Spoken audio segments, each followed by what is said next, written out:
You know what is frustrating to me, and this is somebody who's been a Cruz supporter. And when Donald Trump started speaking, during the debates, it was obvious the direction the country was going, that he had the popular vote in the Republican Party.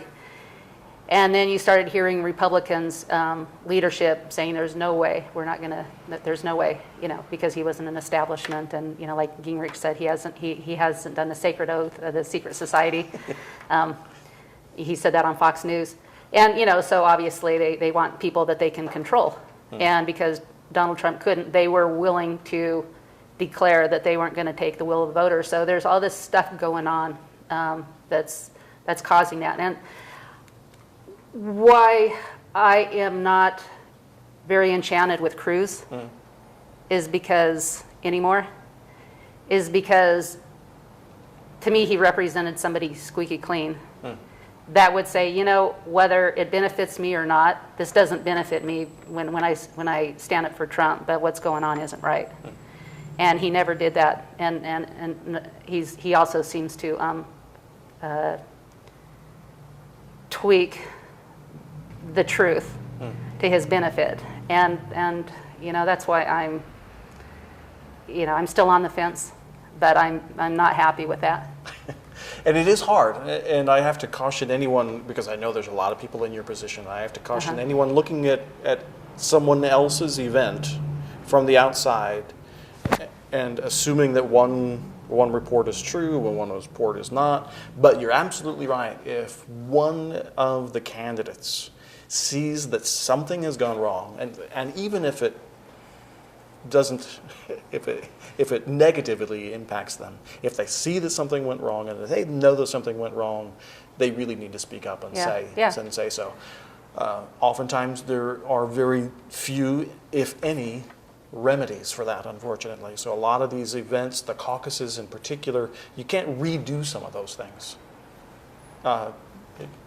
It really is one of the difficult components of the whole process is making sure that everything's prepared to happen on the day that either a caucus or a primary is ready to go.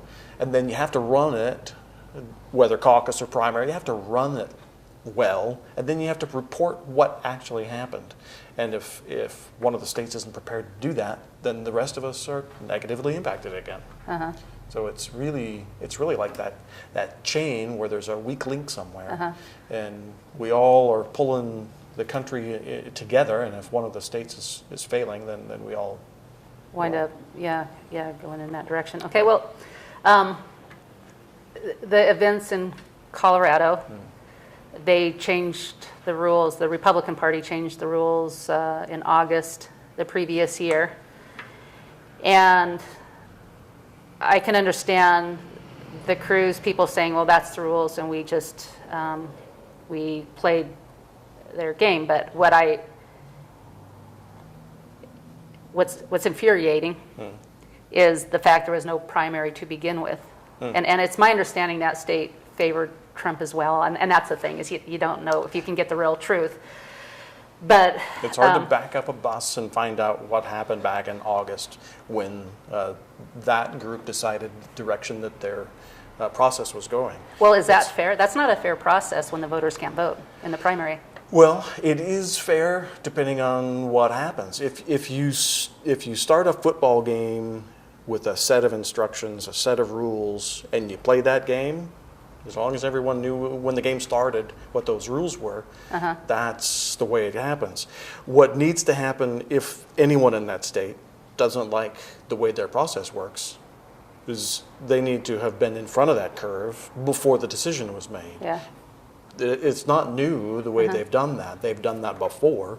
And what, like we were mentioning before we went on air, is if you want to impact your party, you need to be in that party and active in that party. It's really not helpful to come to the party afterwards and complain about what happened months before. Well, and I understand that, and so those are the rules, and that's what you're saying, and then that's what the Cruz campaign is, believing too.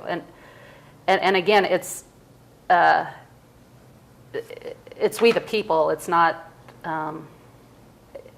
it doesn't seem like that rule should have been passed. And, you know, I wonder too if it was passed because they knew Donald Trump was winning. I don't know if I can go back all the way to August. But And that's the hard part, is knowing here we are in Oregon months after the fact. We don't really know what that group was thinking back in August.